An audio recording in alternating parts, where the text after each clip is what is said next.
کہ جو بلوچ طلباء ہیں ان کا بھی بڑا ایشو ہے یہاں پاکستان میں, اور آپ ان کی بھی کیسز لیتی ہیں جو اسٹوڈنٹ غائب ہوتے ہیں یہاں سے, مطلب قائد اعظم سے بڑے نارمل روٹین ہے یہاں سے.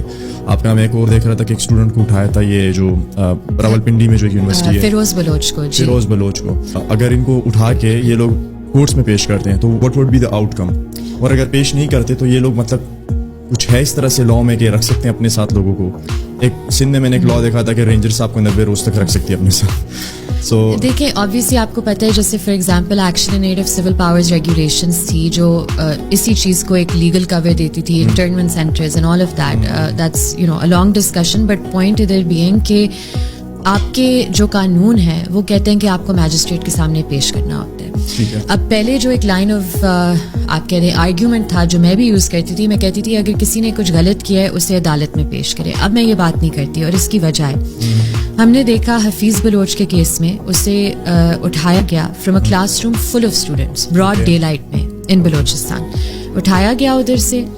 اس کے بعد ادھر احتجاجی کیمپ لگا بلوچ اسٹوڈنٹس کا 1 مارچ 2022 سے, لاٹھی چارج ہوا, وہ سب کے سامنے تھا جو کچھ اسٹیٹ نے ان اسٹوڈنٹس کے ساتھ کیا. FIR بھی کٹا, FIR پھر انہیں واپس لینا پڑا, شرمندگی شاید انہیں نہیں ہوئی لیکن واپس لینا پڑا, انہیں نہیں ہوتی.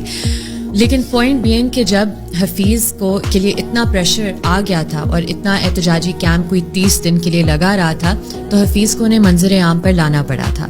اور کس طرح لائے کہ انہوں نے ایک فیک FIR دہشت گردی کی ایک اسٹوڈنٹ کے خلاف درج کی, اور باقاعدہ اس کا ایک جھوٹا شام ٹرائل چلتا آیا. اس ٹرائل سے وہ بری ہوا اور پھر جا کر وہ یونیورسٹی ریزیوم کر سکا. تو یہ اس کا مقصد میرا کہنے کا یہ ہے کہ پاکستان میں قانون کو ابیوز کیا جاتا ہے جسے کہتے ہیں پروسیس از پنشمنٹ, کہ آپ کو پتہ ہے کہ کسی کو سزا نہیں ملے گی لیکن آپ انہیں تھرو دا ریگرز آف ٹرائل اور لیگل پروسیس گزارتے ہیں ان کو فائنینشلی, ایموشنلی اور فزیکلی ایگزاسٹ کرنے کے لیے. اور یہی چیز ہوتی ہے. اس لیے میں کبھی نہیں اب کہتی کہ جی اگر کسی نے جرم کیا ہوا عدالت میں پیش کریں, کیونکہ ادھر ہر بندے کو یہ عدالت میں یا تو لاپتہ کر دیتے ہیں وچ از دا ورسٹ فیٹ, یا تو پھر آپ کو عدالت میں پیش کر کے, اور ججز بھی ان جھوٹی ٹرائلس کو چلاتے ہیں. تو اس میں ججز کا بھی بہت بڑا کردار ہے کہ آپ کیوں نہیں اس طرح کے کیسز باہر پھینکتے.